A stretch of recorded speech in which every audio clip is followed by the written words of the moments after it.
하나님께 영광이 돌린 줄로 믿습니다. 그러면 다 같이 박수 한번 더 하십시오. 하나님께 영광의 박수.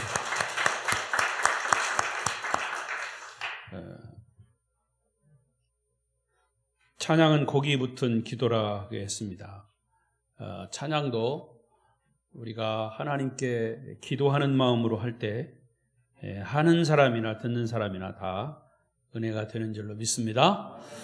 자, 옆 사람과 인사하십시다. 오늘 저녁도 만나서 반갑습니다. 잘 오셨습니다. 은혜 많이 받으세요.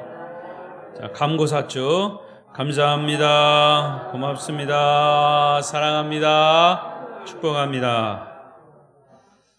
오늘도 이 저녁 예배에 참석하신 여러분 모두에게 하나님의 크신 은혜가 함께 하시길 바랍니다.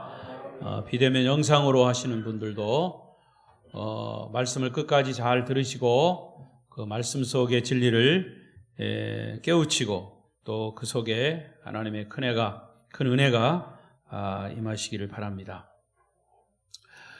저는 주일 저녁과 수요일에 마태복음을 계속 설교하고 있습니다. 오늘 저녁은 봉헌위원회 헌신 예배에도 이 말씀이 적절한 말씀이다 여겨져서 계속 이어지는 말씀으로 드리겠습니다.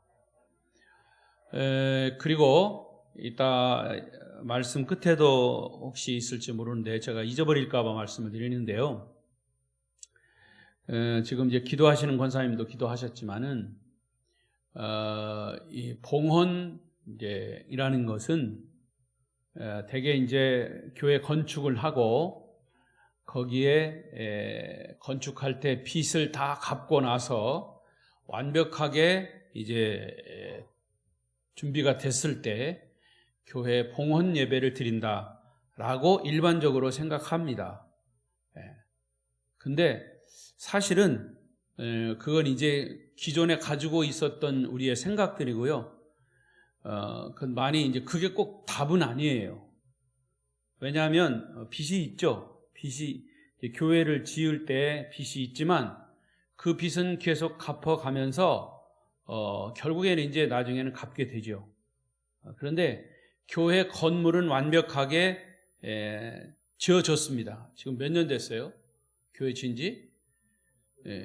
뭐 십수년 됐는데 이미 교회가 완전히 지은 상태에서 이제 예배를 드리고 그 공간을 충분히 활용하는 과정 속에 있더라도 빚은 계속 갚으면 되고 봉헌 예배는 언제라도 드릴 수 있는 거예요.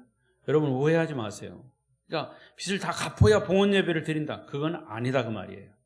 그러니까 언제라도 봉헌 예배는 드릴 수 있는 거예요. 우리가 그런 생각 때문에 봉헌 예배를 못 드리는 것뿐이지. 준비되면 언제든지 봉헌 예배를 드릴 수 있다라고 하는 것을 여러분에게 제가 전제로 말씀을 드립니다. 이미 교회 건물은 다 져놓고 이거 십수년 다 사용했는데 나중에 빚 다 갚고 난 다음에 드린다. 그러면 어떤 교회는 교회 수십 년 지나도 빚 못 갚으면 나중에 교회 다 낡은 다음에 봉헌 예배 드릴 수도 있어요. 그러니까 여러분 그건 어떤 법으로 돼 있는 건 아니고 우리의 마음가짐이에요. 하나님 앞에 귀한 교회 예배당을 져놓고 봉헌한다라고 하는 거는 아직 빚이 있는데 봉헌을 못하냐? 그건 아니라는 거죠. 그러니까 그거에 대한 여러분 선입견을 좀 내려놓으시면 좋겠습니다. 오늘 봉헌위원회 헌신 예배를 드리는 즈음에서 제가 먼저 말씀을 드리겠습니다. 자, 오늘 말씀의 주제는 나는 택함을 입은 사람인가? 다 같이 해보십시다. 시작. 나는 택함을 입은 사람인가? 나는 택함을 입은 사람. 나는 하나님 앞에 선택받은 사람인가? 라는 질문이에요. 자, 그러면 그 질문 앞에서 역시 대답은 이 설교를 마치고 여러분 스스로 대답을 하시면 되겠습니다. 자, 먼저 1절부터 3절을 보십시다. 오늘 본문의 말씀입니다. 시작. 예수께서 다시 비유로 대답하여 이르시되 천국은 마치 자기 아들을 위하여 혼인잔치를 베푼 어떤 임금과 같으니 그 종들을 보내어 그 청한 사람들을 혼인잔치에 오라 하였더니 오기를 싫어하거늘. 자, 이 말씀이 서론입니다. 예수님께서 이 혼인잔치의 소위 혼인잔치 비유의 말씀을 이제 하시는 겁니다. 이 말씀에서 혼인잔치를 베푼 임금이 누구냐? 누굴 것 같습니까? 여기서의 임금은 하나님이십니다. 또 혼인잔치의 신랑으로 나타난 아들은 누구냐? 예수 그리스도이십니다. 그러니까 예수님 당시에는요, 혼인잔치에 초청을 할 때 먼저 초대할 사람에게 언제 결혼식이 있으니까, 혼인 예식이 있으니까 오십시오라고 하는 초청장을 보냅니다. 아니면 사람을 보내서 미리 알려줍니다. 그리고 혼인 이식날 주인은 다시 한번 자기 종들을 보내서 초청한 사람들을 모셔오거나 데려오게 하는 그런 전통이 있습니다. 대개 우리 같은 경우는 요즘은 뭐 결혼식도 잘 못 가니까 코로나 때문에 이제 메시지를 전한다든가, 요즘은 뭐 또 이렇게 초청장도 안 하고요. 요즘은 스마트폰으로 다 합니다. 거기 뭐 신랑 신부 예식장 하다못해 이제 못 가니까 축의금 보내라고 은행 구자까지 다 거기 나옵니다. 얼마나 편리한지 몰라요. 과거에는 인쇄해가지고 다 일일이 써서 이렇게 보냈잖아요, 우편으로. 요즘 그렇게 하지 않습니다. 그래서 하지만 그러나 이 이스라엘의 그 전통은, 바로 중동의 전통은 바로 그 당시에는 그렇게 했다는 거죠. 그래서 오늘 본문에 나오는 임금도 이 잔칫날이 되자 이미 구두로 초대장을 보냈거나 구두로 알렸던 사람들에게 종들을 보내서 오늘 결혼식이 있으니까 꼭 오시라고 다시 재차 초청을 하는 겁니다. 여러분, 천국은 기쁨과 축복의 축제인 혼인잔치와 같습니다. 그래서 열처녀 비유에도 잔치가 열렸습니다. 결혼식이 열렸어요. 신부가 신랑을 기다립니다. 근데 기다리는 사람들 중에 10명 처녀들 중에 5명은 모든 것을 다 준비했다가 신랑이 오자 바로 잔치에 들어갔고요. 준비하지 못했던 5처녀는 못 들어갔어요. 자, 그거는 역시 이 천국 잔치에, 잔치라고 그러니까 무슨 음식 차려놓고 그런 게 아니고 이미 천국은 그런 잔치집과 같다는, 결혼식과 같다는 거죠. 그러니까 여기 혼인잔치에 초대받은 사람들은 누구냐라고 했을 때 이미 이스라엘 나라, 이스라엘 백성들, 선택된 이스라엘 백성을 지칭합니다. 하나님은 아브라함 때부터 이스라엘 백성들을 선택하셔서 하나님의 뜻인 메시아를 이스라엘 민족을 통해서 탄생시키고자 선택 민족, 소위 선민으로 삼으셨던 거죠. 그리고 예수님 당시 혼인잔치에 초청하는 것은 메시아인 예수를 기다리는 것이다. 자, 그런 입장에서 오늘 이 비유의 말씀을 예수님께서 하신 겁니다. 그리고 사람들을 초청하기 위해 나갔던 종들이 누구냐라고 했을 때는 구약의 제사장들, 구약의 선지자들입니다. 그래서 여러분, 제가 누누이 말씀드리지만 구약의 선지자들, 구약의 말씀은, 선지자들을 통해서 기록된 말씀은 누구를 향한 말씀이냐? 메시아를 향한 말씀이에요. 예수에 대해서 쓴 거예요. 이사야서나 에레미야서나 에스겔서나 다니엘서나 이 모든 것을 그 말씀 속에 있는 그때의 구약의 이스라엘의 상황, 역사적인 배경을 자세하게 기록했지만 사실은 그 속에 들어있는 사상은 어떤 사상이냐? 메시아가 탄생될 것이다 라고 하는 사상이 구약에 다 들어 있습니다. 그러니까 오늘 예수님께서 말씀하신 것도 종들을 보냈다, 초청하러 보냈다라고 하는 그 종들이 누구냐? 구약의 선지자들이에요. 구약의 선지자들을 통해서 메시아 탄생을 지속적으로 말씀한 거죠. 그리고 또 다른 종은 예수님 공생의 사역 직전까지 광야에서 외치는 자의 소리를 냈던 세례 요한을 말하는 거죠. 그러니까 구약의 선지자들과 신약의 세례 요한까지 임금의 명령으로 사람들을 초청하러 나갔던 종들을 말하는 겁니다. 자, 그러면 1절부터 3절까지의 어떤 그 예수님이 서론적으로 말씀하신 배경을 여러분 좀 이해를 하겠죠? 자, 4절 말씀을 또 이어서 보십시다. 4절 시작. 다시 다른 종들을 보내며 이르되 청한 사람들에게 이르기를 내가 오찬을 준비하되 나의 소와 살진 짐승을 잡고 모든 것을 갖추었으니 혼인잔치에 오소서 하라 하였더니. 자, 여러분, 임금님은 잔치를 간단하게 준비한 게 아니에요. 아주 완벽하게 준비했어요.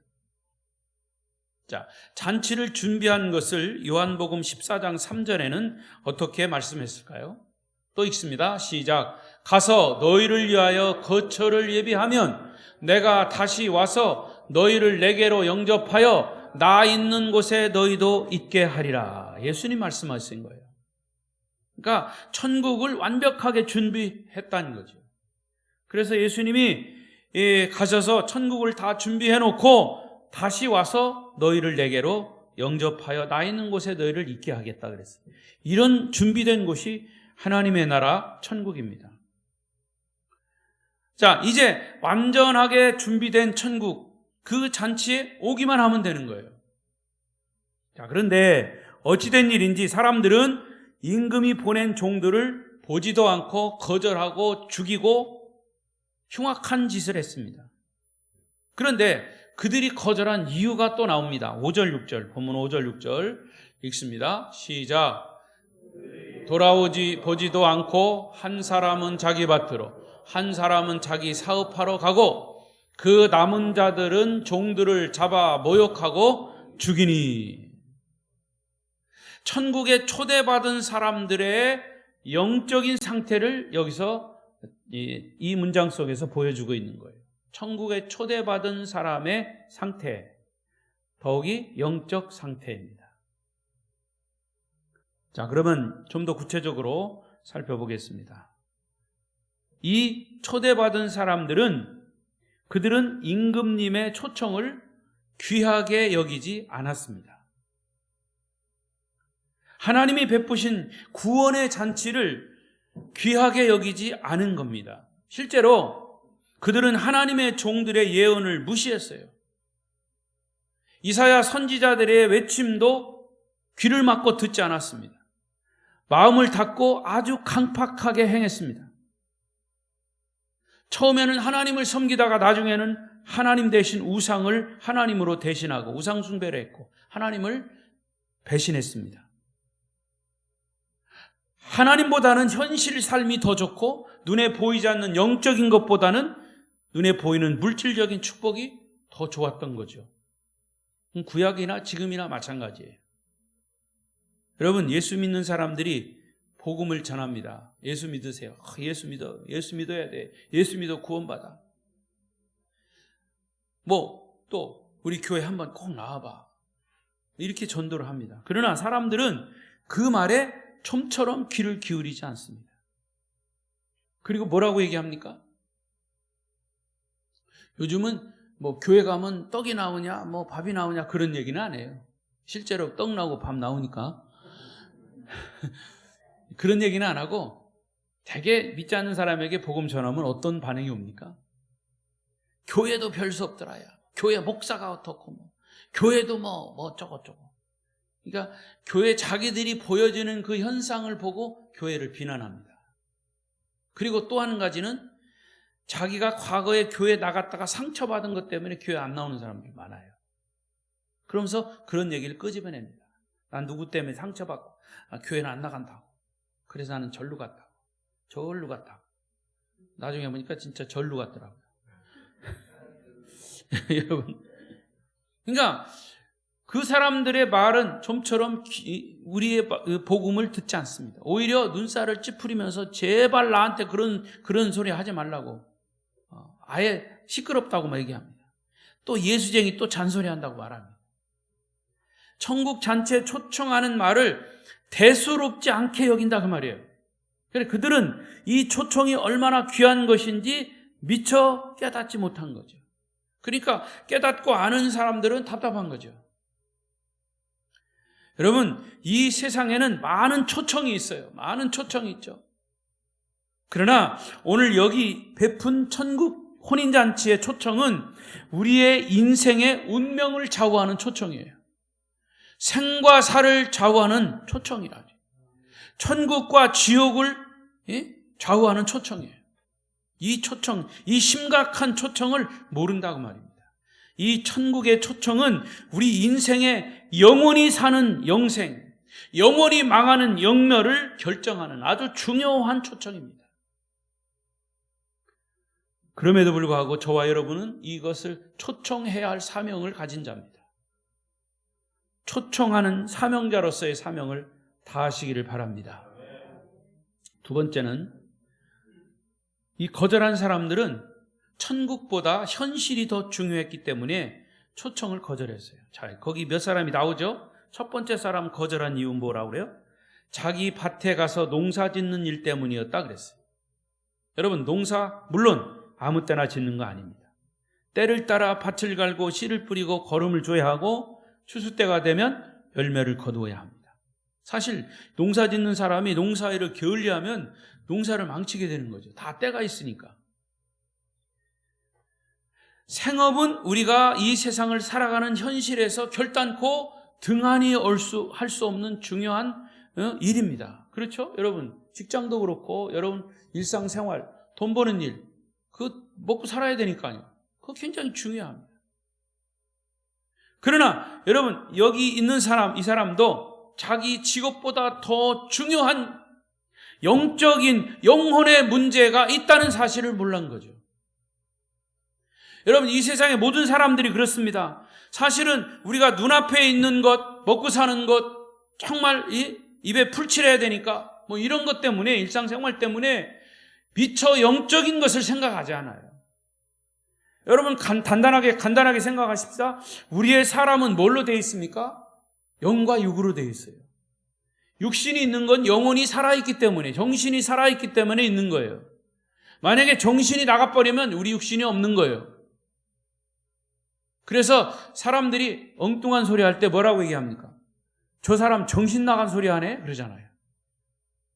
여러분, 복음을 받아들이지 않는 사람은 정신 나간 사람들이에요. 제가 심하게 얘기했습니까? 동의하시면 아멘. 그러니까 이 사람들의 눈에는 현실이 인생의 전부라고 생각합니다.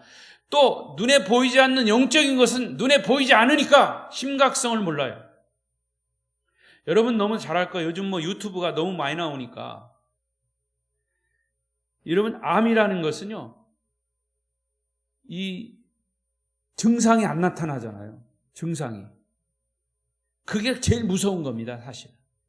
다행히도 초기에 증상을 발견해가지고 암이 발견돼서 그냥 수술해서 고친 사람들 많죠. 근데 아닐 거야, 괜찮을 거야. 저도 이제 진단을 할 때 보면 간이 있죠. 간 수치가 뭐 기름기도 끼고 그래도 자꾸 높다고 나와요. 목사님, 몸무게도 빼야 됩니다. 몸무게 빼는 게 제일 어려워요. 그리고 또 운동도 해야 됩니다. 근데 이 간이라고 하는 것이 요즘 사람들에게 혹사당한다는 거예요. 너무 혹사를 시킨다는 거예요.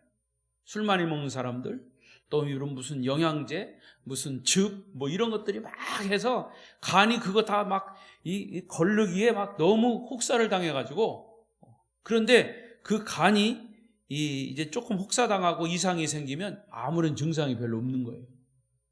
있어도 별로 우리가 그것을 심각하게 생각하지 않는다는 거예요. 그와 마찬가지로 우리가 영적인 부분이 보이지 않고 하기 때문에 심각성을 잘 몰라요. 그래서 사실 이 복음을 외치는 것도 영적인 심각성에 대해서 사실은 목사가 설교로 계속 얘기하는 겁니다. 두 번째 사람은요, 또 어떤 핑계를 대냐면 사업차 여행을 떠났다 그랬어요. 아마도 사업 계약차 중요한 사람을 만나기 위해서 갔을 겁니다. 요즘 사업을 위해서 뭐 외국 바이어도 만나고 국내에 관계되는 사람 만나서 뭐 대접을 하고 뭐 이렇게 그것을 잘 만나서 교제를 해야 또 자기 사업도 이제 잘 되어 가니까. 이 사람도 마찬가지. 그래서 그 사업가도 역시 마찬가지로 하나님을 믿는 사람이긴 한데, 예배를 드리는 사람이긴 한데, 교회 가서 예배를 드려야 하는 것도 알고 하나님 잘 섬겨야 하는 것도 잘 알지만, 지금 당장 눈앞에 사업의 이윤이 돌아오는 흥정, 계약이 결정적으로 중요하기 때문에 그것을 하는 거죠. 충분히 이해가 갑니다. 이유가 됩니다. 그것을 나무랄 사람은 아무도 없어요. 다만 이 사람은 그런 이유 때문에 임금의 초청에 합리적이고 그럴듯한 이유를 들어서 거절을 한 거예요. 자, 그러나 역시 이 사람도 더 중요한 영적인 부분을 미처 깨닫지 못했어요. 자, 앞에 농사를 짓는 사람도, 여러분, 더 중요한 것은 농사를 열심히 져야 되지만, 그러나 결정적으로 물이 필요할 때 하늘에서 비를 내리는 것, 하나님이 하시는 거예요. 햇빛이 필요할 때 결정적으로 햇빛을 비춰야 되는 것, 하나님이 하시는 거예요. 또 이 사람도 마찬가지예요. 자기 사업의 흥정과 계약도 하나님의 손에 있다는 것을 미처 깨닫지 못한 거죠. 그것보다 더 중요한 일은 영적인 세계, 영적인 일이 우선이라고 하는 사실을 깨닫지 못했다고 하는 사실이에요. 여러분, 성경은 우리에게 뭐라고 얘기합니까? 야고보서 4장 13절을 보십시다. 시작. 들으라, 너희 중에 말하기를 오늘이나 내일이나 우리가 어떤 도시에 가서 거기서 1년을 머물며 장사하여 이익을 보리라 하는 자들아, 내일 일을 너희가 알지 못하는도다. 너희 생명이 무엇이냐? 너희는 잠깐 보이다가 없어지는 안개니라. 어리석은 사람들은 자기 생명이 자기 것이라고 착각합니다. 시간도 자기 것, 재물도 자기 것, 명예도 자기 것, 모두 자기 것이라고 생각합니다. 여러분, 우리의 모든 것은 하나님의 소유임을 믿으시기 바랍니다. 그걸 미처 깨닫지 못했다는 거죠. 자, 세 번째 사람은 다른 곳에 가지 않고 현장에 남아있는 사람들로서 오히려 초청하러 온 종들을 능욕하고 죽였다 그랬어요. 한술 더 뜨는 거예요. 보통 결혼식이면 자기가 안 가겠다고 하면 되지, 왜 심부름 온 종들을 죽일 것까지 없지 않냐 그 말이에요. 그런데 이것은 천국을 비유한 혼인잔치이기 때문에 영적으로 일어날 그런 사건에 대해서 설명하고 있는 거예요. 여러분, 사람이 언제 죽음을 실감할까요? 뭐 여러 경우가 있겠죠. 대부분 심한 병에 걸리면 죽음을 실감합니다. 자, 이러다가 내가 아파서 이제 죽겠지. 그럼 죽음은 어떻게 되나? 이렇게 심각성을 깨닫게 되죠. 건강할 때는 잘 모르다가 아플 때 죽음이 자기 앞에 다가오면 죽음에 대해서 생각이 달라지는 거죠. 근데요, 죽음이 가까이 와도 생각이 달라질 뿐이지 조금 지나면 또 다 잊어버려요. 여러분, 저는 장례식도요 수백 건 했어요. 40년 동안.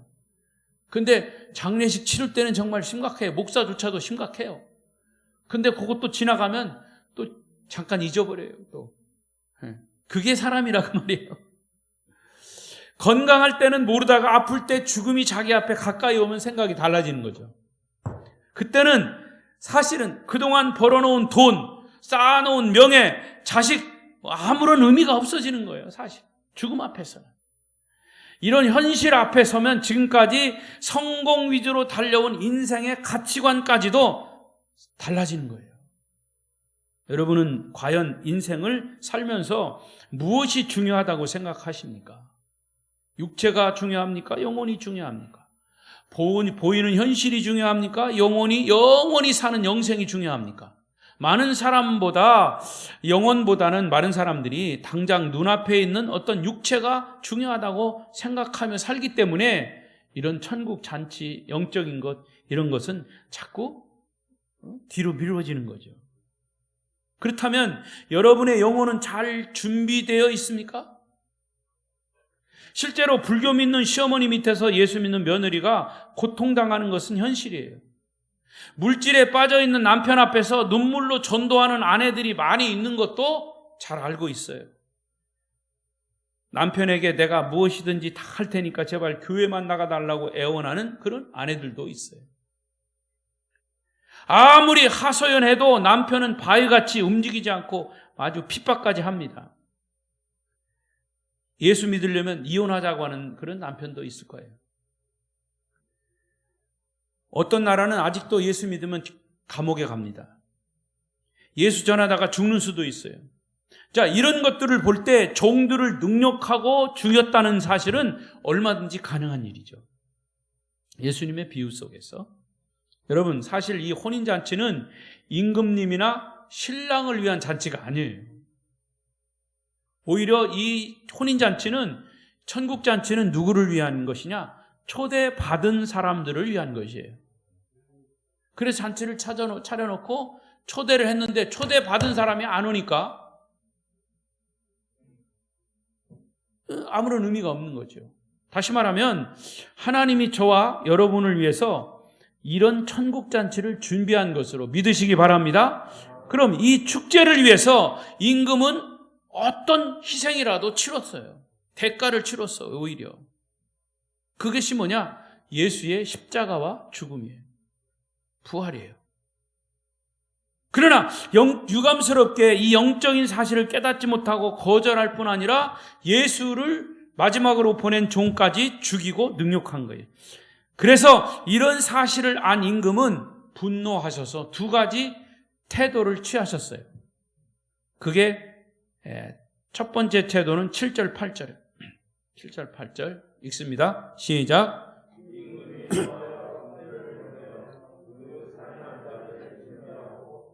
그 동네를 불사르고 이에 종들에게 이르되 혼인잔치는 준비되었으나 청한 사람들은 합당하지 아니하니. 실제로 역사적으로 이 메시아를 거부하고 능욕하고 십자가에 못 박은 이스라엘 어떻게 했습니까?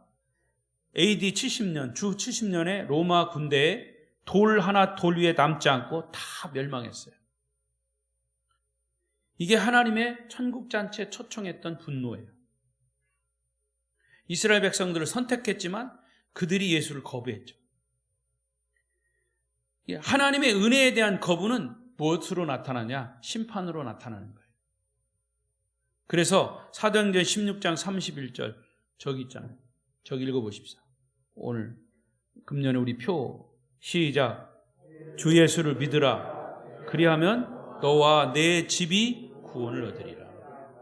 주 예수를 믿으라. 그리하면 너와 너희 가족이, 너희 공동체가 구원을 받는다 그랬어요. 그러니까 예수를 믿어야 된다. 이건 천국의 초청이에요.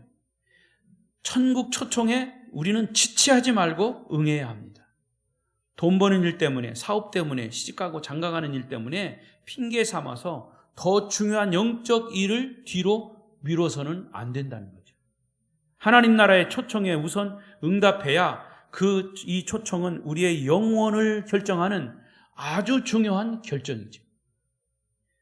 자, 그러면 두 번째 임금이 취한 또 한 가지의 태도가 있어요. 이것은 이방인인 우리를 구원하는 것이에요. 그래서 임금님이 생각을 바꿨죠. 내 거리로 나가서 자격도 없는 사람들을 초청하라 이랬어요. 9절 10절이에요. 시작. 내 거리 길에 가서 사람을 만나는 대로 혼인잔치에 청하여 오라 한대. 종들이 길에 나가 악한 자나 선한 자나 만나는 대로 모두 데려오니 손님들이 가득했다. 자, 내 거리는 평범한 사람들도 있고 그냥 무슨 시장 잡배들도 있고 악한 사람, 선한 사람, 건강한 사람, 병든 사람 다 있어요. 종들이 거기 가서 사람들을 만나는 대로 혼인잔치에 데려오라 그랬어요. 자, 여러분 이 말씀 속에 구원의 원리가 들어있습니다. 구원의 원리. 구원의 원리는 뭐냐? 구원은 선택받은 이스라엘 백성들만 구원이 임하는 게 아니고 버림받았다고 여겼던 이방인들까지 주님이 우리를 구원하신다고, 우리를 초청하신다는 얘기입니다. 할렐루야. 이게 복음이에요, 우리에게는. 지금도 이스라엘 사람들은요, 자기들만 구원받는다. 이스라엘에서 이스라엘 그 혈통을 받은 사람들만 구원받는다고 생각하는 거예요. 선민 의식이죠. 그러나 이미 그 복음은 이방인들에게 넘어가서 이방인들에게 복음이 전해진 거죠. 누구에게든지 열려있는 하나님의 초청, 이게 구원의 원리예요. 건강한 자, 병든 자, 배운 자, 못 배운 자, 부자, 가난한 자, 남녀노소 구분 없이, 구원은 조건 없이 임하는 겁니다. 구원은 자기들만의 것이라고 교만했던 바리새인들, 서기관들, 백성의 장로들은 오히려 구원받지 못했어요. 구원받을 수 없는 저주받은 인생이라고 여겨졌던 눈병자, 창녀, 세리, 그리고 구원이 전혀 임할 수 없다고 여겨서 개처럼 취급받던 사마리아 이방인들에게 구원이 선포된 겁니다.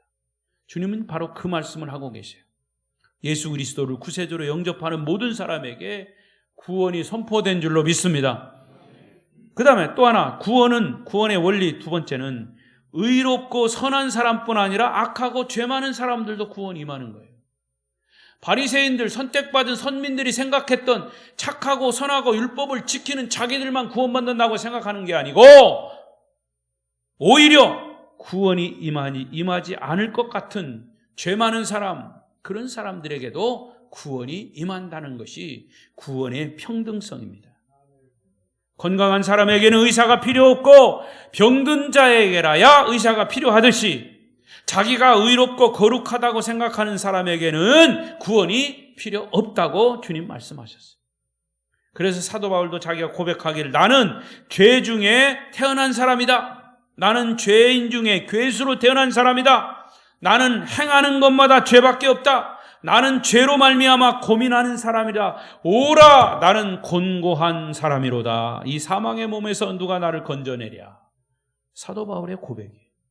이렇게 심각하게 죄 문제로 고민하던 사람에게 구원은 절대적으로 필요한 것이죠.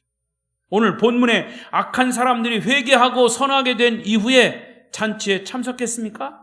아닙니다. 이 사람들이 한 일은 단지 초청에 응한 것입니다. 나중에 길거리에 나가서 초청받은 사람들은 초청의 대상도 아니었어요. 이방인인 우리는 하나님의 초청의 대상도 아니었단 말이죠. 그런데 초청받은 거예요. 그렇다면 저와 여러분은 그냥 초청해 준 것에 감사할 뿐이죠. 근데 아직도 이 초청에 응하지 않는 사람들, 교만한 사람들. 우리 편에서 보면 몰라서 그렇죠. 그러니까 몰라서 그러니까 알도록 외쳐야 된다는 거죠. 알도록 외쳐야 돼요.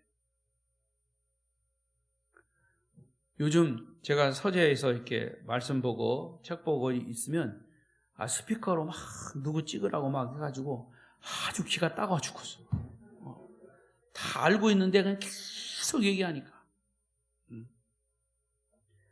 아마 당사자는 그랬을 거예요. 이게 진리니까 이 얘기를 들으라고 막. 그래서 제가 가만히 이제 묵상하면서 혹시 우리가 복음을 전할 때, 동일한 복음을 전할 때 듣는 사람들도 아마 저렇게 나같이 생각하지 않을까. 그럼에도 불구하고 복음은 진리입니다. 누구 찍이라고 하는 것은 진리는 아니에요.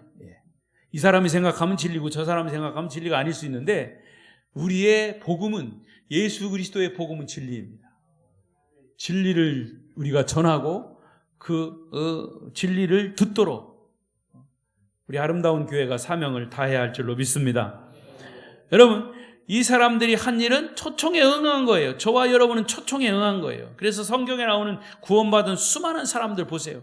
가늠하다 붙잡힌 여인, 너를 정죄하던 사람들이 어디 있느냐 물으신 후에 너는 다시 가서 죄를 짓지 말라. 너의 죄를 내가 용서한다. 네 과거를 내가 묻지 않겠다. 이렇게 말씀하셨죠. 사실은 이 여인이 회개하고 착하게 된 이후에 구원받은 게 아니에요. 그가 간음해서 붙잡혀 왔을 때 예수님을 만났고 예수님을 영접한 순간 그의 죄는 다 용서받고 씻겨진 거예요. 그 다음에 예수님은 가서 다시는 죄를 범하지 말라고 하신 거죠. 이제부터 변화된 삶을 살라고 말씀하신 거죠. 과거처럼 살지 말고 새로운 피조물로 살아라고 이제는 하나님의 자녀답게 살라는 그런 말씀을 하신 거죠. 하나님은 내가 지은 죄를 용서하시는 것이 아니라 죄인인 나를 용서하신 거예요. 죄인은 여러분을 용서하신 겁니다. 죄인은 여러분을 용서하시기 때문에 내가 지은 죄까지도 용서받은 거예요. 할렐루야!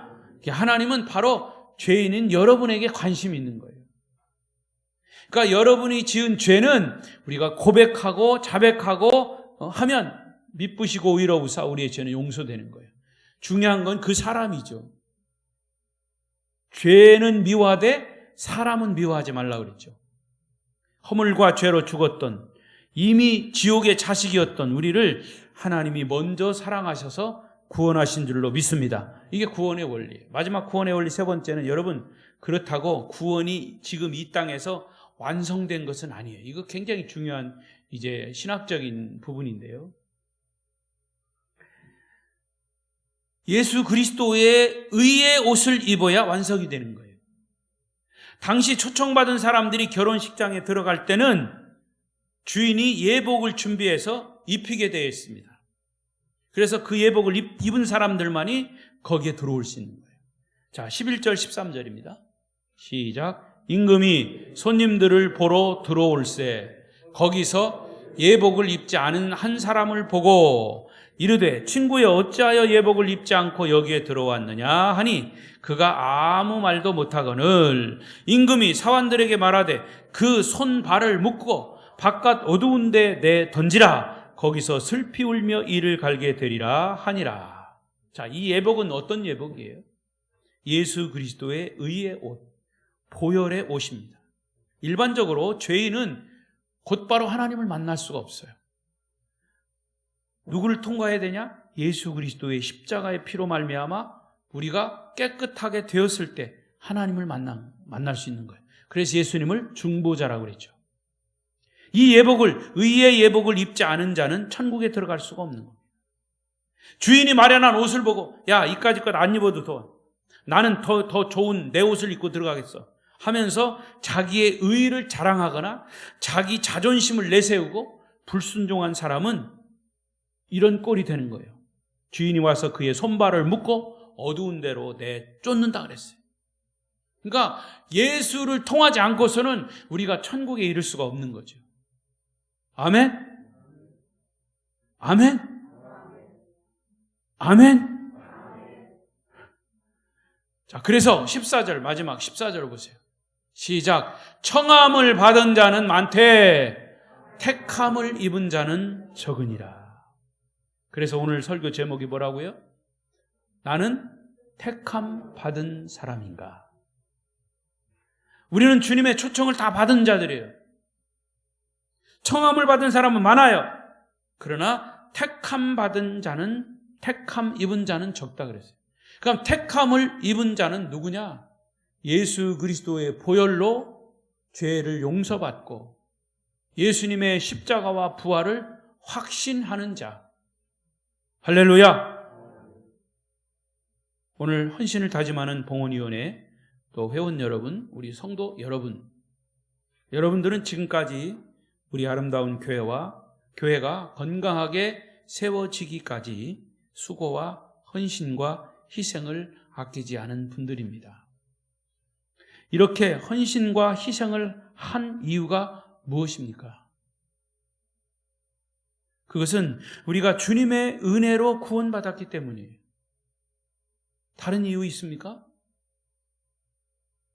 그리고 우리의 임금 되신 하나님의 초청을 받아서 우리가 선택을 입었다고 하는 사실을 우리가 확실히 믿기 때문이죠.